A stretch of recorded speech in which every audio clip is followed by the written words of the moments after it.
Welcome back to Republican Roundtable. I'm your host tonight, Mark Sullivan, and my guest host for this episode is Chad Anderson, who's the state representative in Senate District, or House District Yep. 50B. Yep, thanks for having me. Which area are you in? In Bloomington. It starts at the Mall of America, works down over to Normandale Boulevard, and kind of staircases down to 98th and Normandale. Okay, So so you're pretty much southern part of Bloomington. Yep.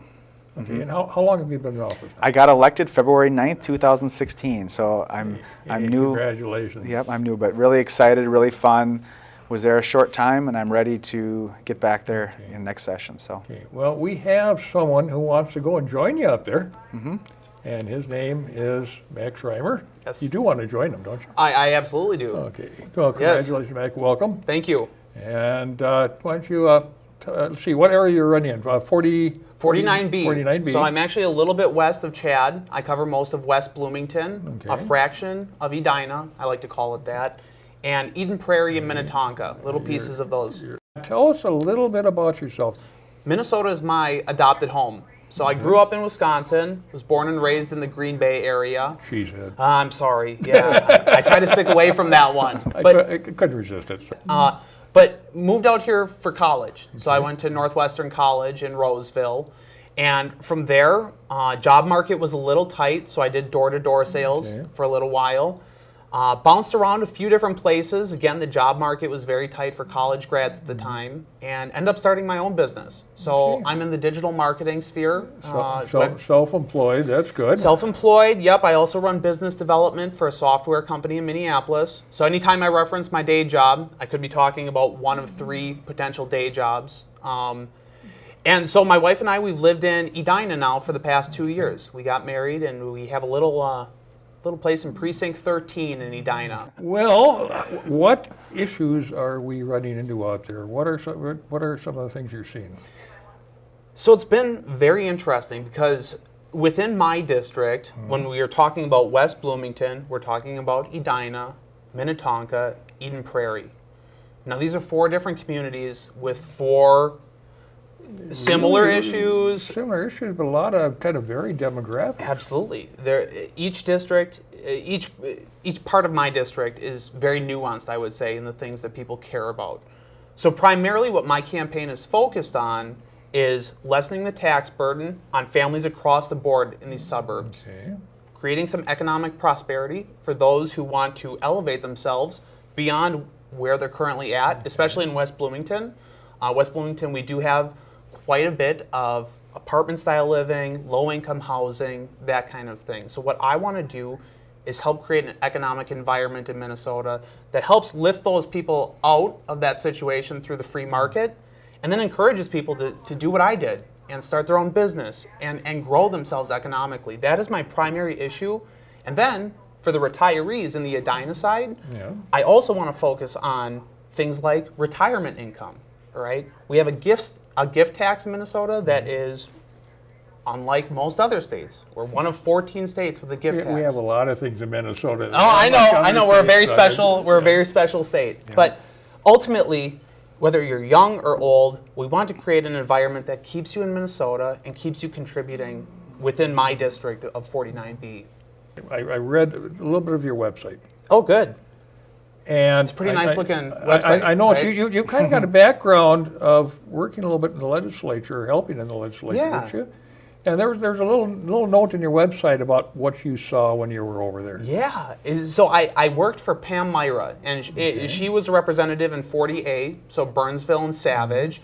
I was her intern for a little while. I helped fill in as a legislative assistant for a little while as well. That was in 2011, 2012, so those were tumultuous times, to say the least, in the legislature. It's changed. Yeah, well, yeah, I mean, you can probably attest to it a little bit. But I did get to experience the Capitol a little bit. And what I experienced was special interest. I experienced a lot of lobby power. I experienced a lot of waste. I got to see these things firsthand, especially in the Education Finance Subcommittee, which was one of the committees that Pam worked on that I got to sit in on and deliver her coffee and papers. But Professional gopher. absolutely, And absolutely. enjoy every minute That's of it. right. Yep. That's right. As Chad can probably Yes. attest to that as well. So I was one of those little runners back and forth. Yep. The peons, if Very you will. well appreciated, though. Of course. Yes. Of course. And compensated very well. Yes. Just like everybody yes, there is. Of course. Of Yeah. course. But I did get to see the problems within our state and within our state government. And there's a lot of gridlock because a lot of people in power want that gridlock to happen. They benefit from the gridlock. So when we talk about things, another issue of mine, education reform. The people who want education in our state to be stagnant are ultimately the ones that get a benefit from it. And I'm hoping to help lead a movement to change that a little bit. Sometimes you get some of the organizations like Education Minnesota, they're more not so interested in the kids as they are in literally, the union, pure union aspect of it. Yeah, and I don't think you necessarily want to throw someone under the bus necessarily like a teacher. Right. Teachers work incredibly hard. Right. They're They do. great people. They sacrifice. They take the extra time, especially in this state. I wouldn't be here without my teachers. However, I don't think we can have a real conversation about education reform, especially in my districts like West Bloomington, where there are some issues, right? St. Paul, Minneapolis. I don't think we can have a real conversation about reforming our current education system unless we have the opportunity for a better choice of education.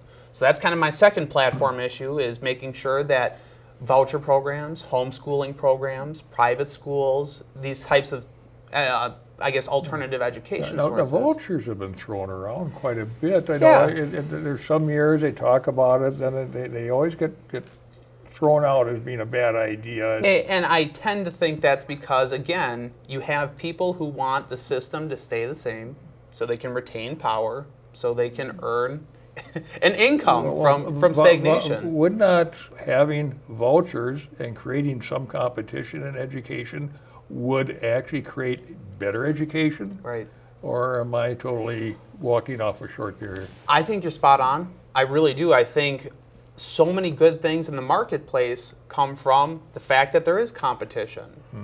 So why are we treating education any differently? I think the most innovation probably comes from the fact that there is competition. There are places for better teachers to go. There are places for students to have the choice to go to. And they tell you to not use the word voucher. It's this word that doesn't pull well. So that's what they tell you. But the fact remains that in order to have a real conversation about reforming education, having more successful students, having students who are more ready to contribute quickly, you can't have that conversation unless there is a marketplace, unless there is some kind of competition. And I don't think anyone's saying, we have to throw away public education. Public education is necessary. It is necessary, but you need an option for public education in order to push public education to be all that public education can be. Right. So I'm in public education be right in that competition with everything else, would they not? I think so. I absolutely think so. It just naturally happens when people go out and take bids for jobs. Even if it's a governmental job, right?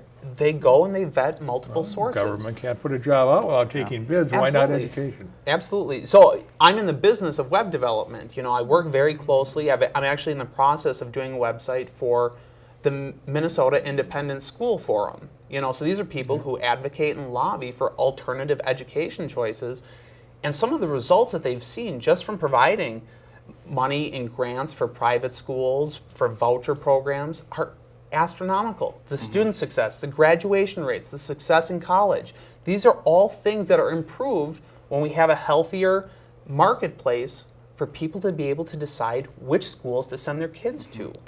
I think it's more of a moral issue than it is a political one. Yeah, and I think too, like you said, and I love your excitement. You're really excited and I think really ready to dig in.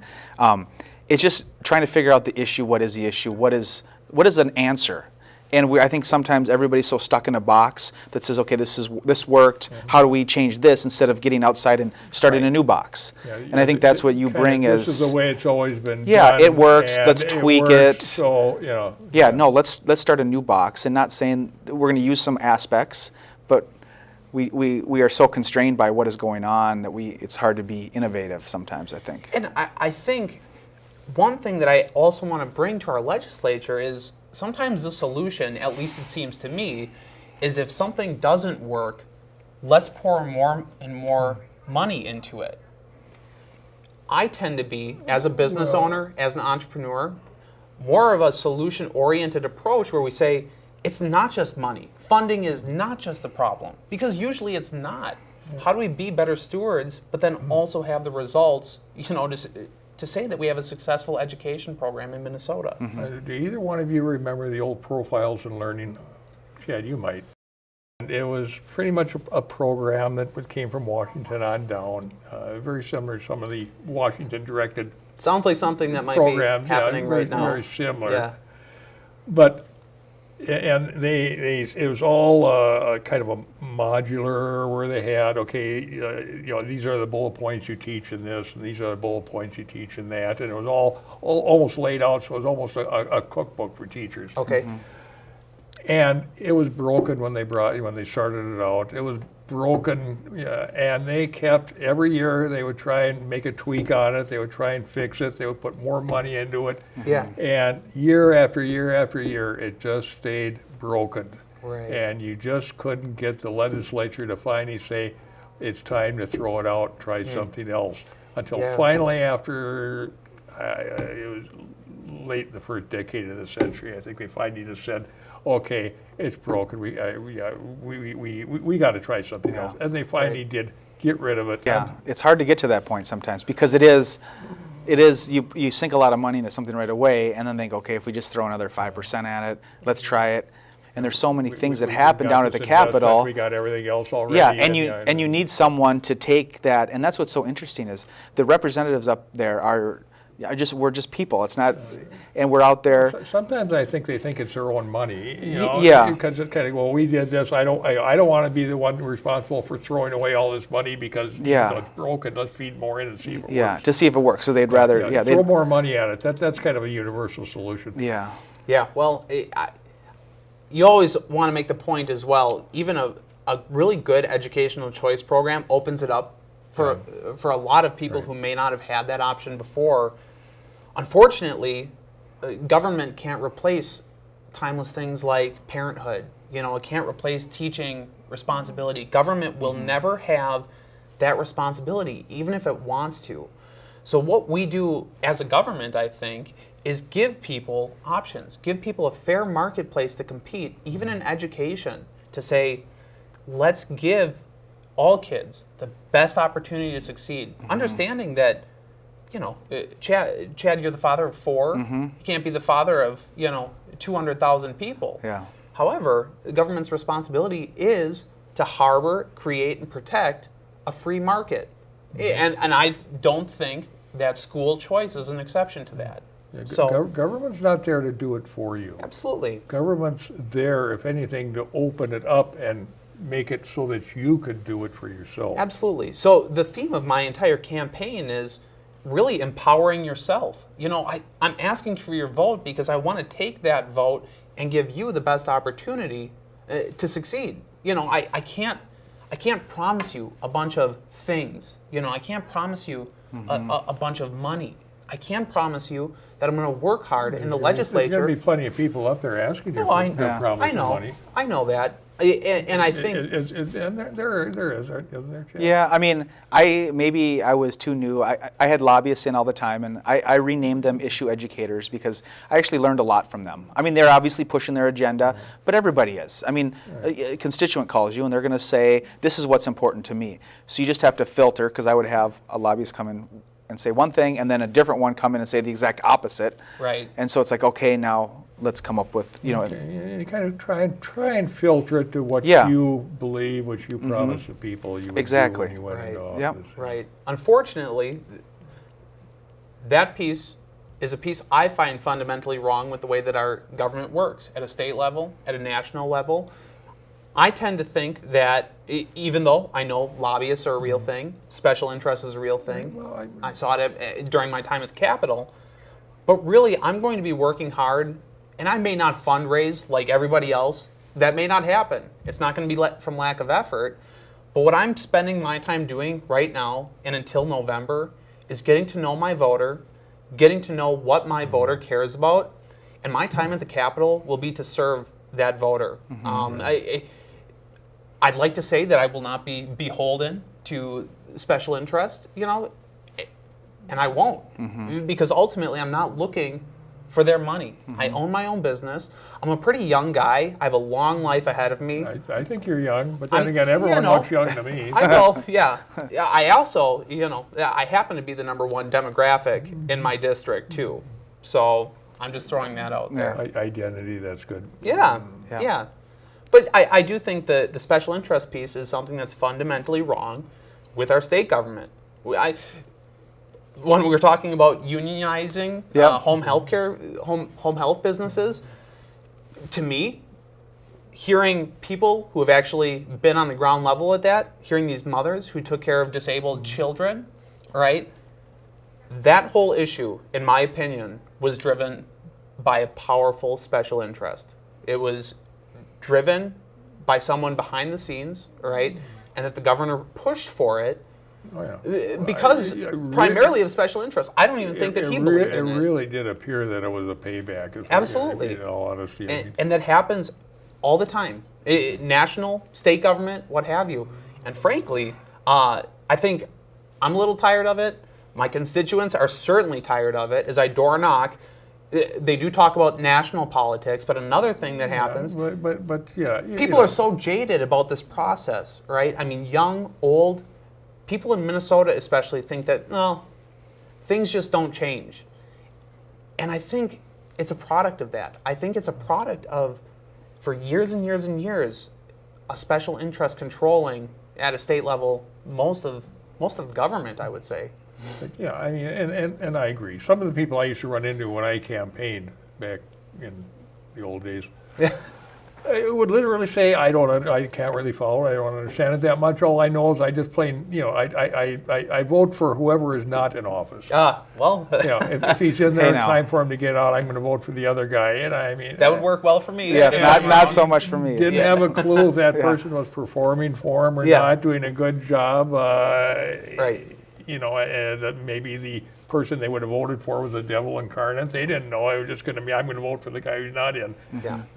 And I think you really have one more little bullet point issue, don't you? Transportation? Or infrastructure. Yeah, so really focusing in on roads and bridges, in the metro area especially. And it's going to become, everyone's aware of that this summer. Yeah. But it's becoming more and more. I mean, there's a lot of dollars that are going to have to be invested in the infrastructure out there somewhere. Right. And the methodology in which we pursue those, even our current infrastructure improvements, I don't want to look into things like an increased gas tax when for the past 2 years we've had a $2.5 billion budget surplus. So you're telling me you set a budget for the next, and this is not you, Chad, because you've only been there for, Yeah, I understand it. I understand it a little bit better. We can't blame them yet. Yeah. You set a budget for 2 years, right? You essentially overcharge on that budget, right? And then we're saying, okay, we're going to take out. Well, I think it wasn't so much overcharge as the economy performed a little better than planned, which is okay. That's okay well, too. What happens? We won't go into the tax increases they ran through. What happens to that $2.5 billion? After you have already established a budget for the next 2 years, that's my concern. Because ultimately, that $2.5 billion, the way that I view it, if you're the other side, you want to spend it, because if you spend it, then it goes into the budgeting for the next annum, and so you get that much more money to spend the next time around. Right. And I would contend that $2.5 billion, government doesn't own that, frankly. Right. I believe that we have a $58 billion debt as a state. Right. And that comes from years and years and years of not being good stewards of our resources. So when we talk about a $2.5 billion budget surplus over the past 2 years, and then we're also talking about the bonding bill, which is why you're back in session. Yeah. We're talking about a gas tax increase to help fund the roads and bridges.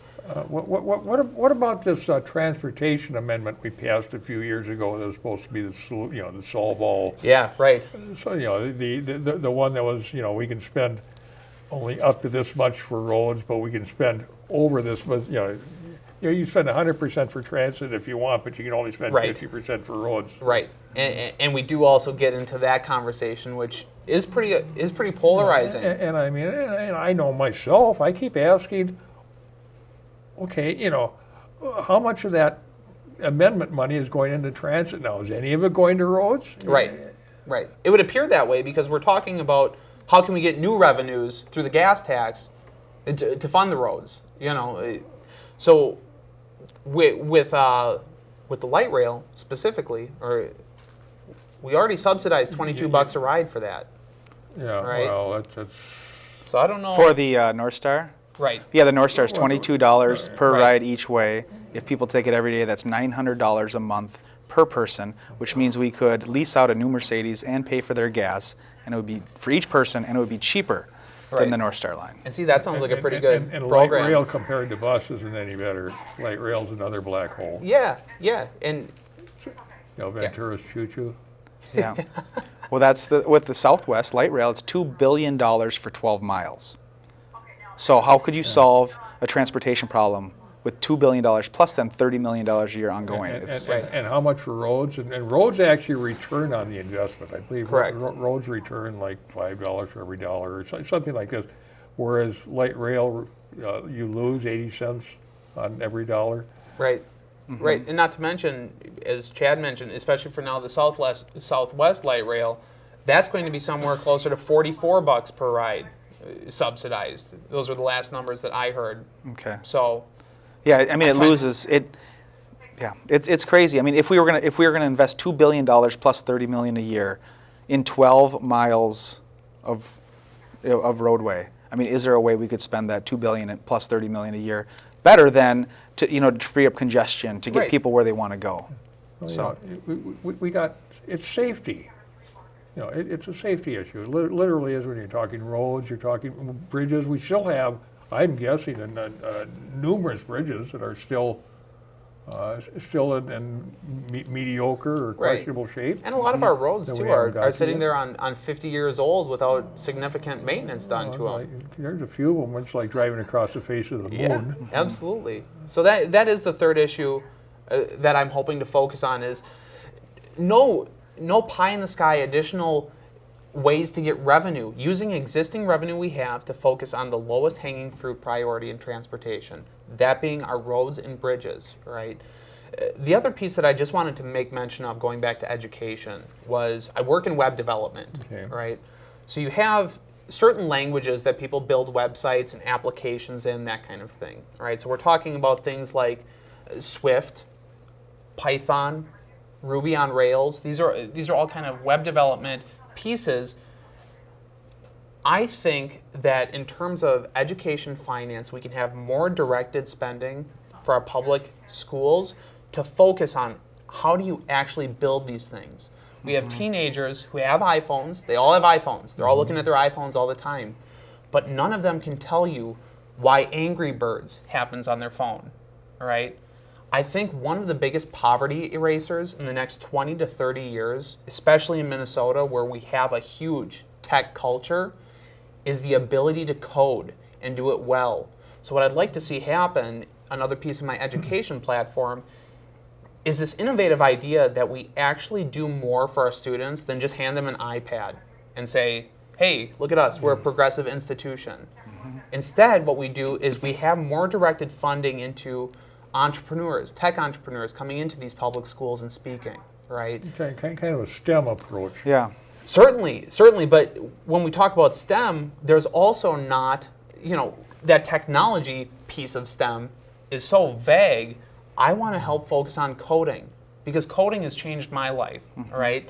I was not super interested in things like geometry or algebra or traditional math, but the fact that I can make something come to life on screen as a millennial has improved my life vastly. I own my own business. I do these things for my clients.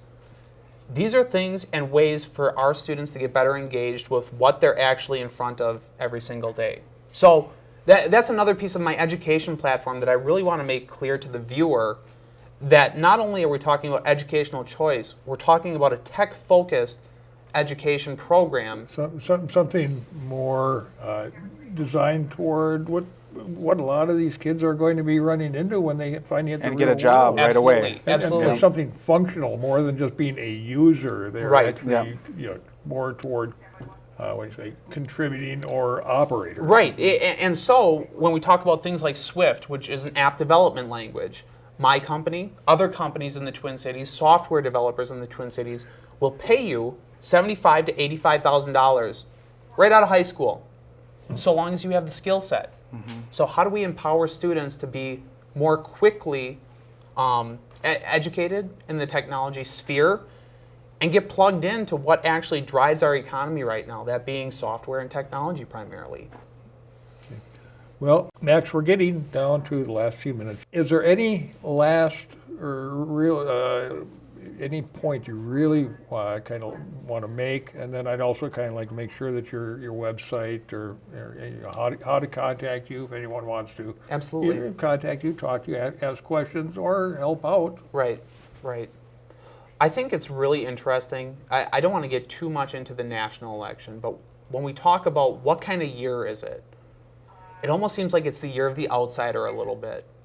What I can tell you about myself is I'm a millennial, all right? Okay. I've owned my own business. I've worked very hard, all right? Well, yeah. Sorry about that. No, it's okay. But I've never been in politics before. I've never been part of this structure that has kept us very stagnant. What I'm looking to do is bring innovative solutions to my time in office. So from economic prosperity and lowering the tax burden on Minnesota families, to an improved education system, to funding and supporting and maintaining the pieces of infrastructure that matter most to Minnesotans, I'm going to be fighting for people, all right?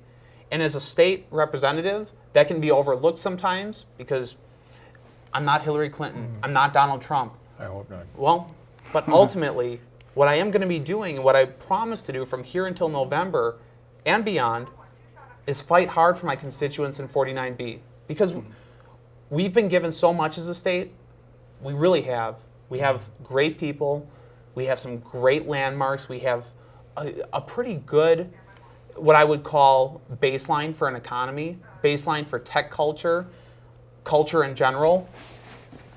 What I can tell you right now is that I feel like we have not been the greatest stewards of the resources that we have.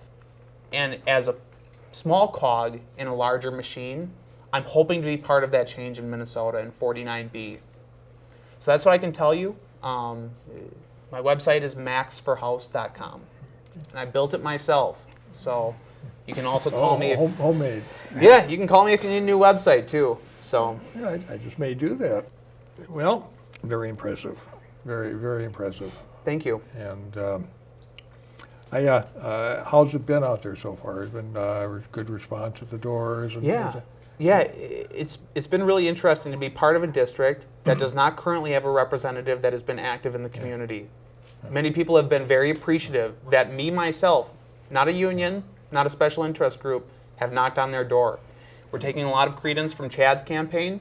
Chad worked very hard to get elected, and a lot of it was door knocking, a lot of it was being boots on the ground and caring. And that's what makes, people can see you at the door. Right. So that's the biggest advantage that I feel like I bring to this whole process. So we're looking forward to the next 4 or 5 months, and then we're looking forward to November. I think it's going to be a good time. Hope so. And we got a couple seconds left. Chad, did you want to throw anything in? Or not yet. Chad. Yeah. And, No, I'm excited too. I mean, it was the best time of my life at the house. You're facing an election. Yeah, too. I'll be out there working hard. I want people to call me. People think that we sit in the office and they can't call. I mean, Of course not. You're yes, here with us. yeah. I want people to contact me. I'll be out there. I'm super excited. Super excited to get Max there too. I'm humbled and honored to serve the people of Bloomington, and I'm there for them, and so I just appreciate that. Good. I look forward to seeing both of you in the legislature in the upcoming year. Excellent. Excellent. Thank you. And with that, I am going to say farewell to everyone. Happy to have you with us, and please join us on Republican Roundtable again.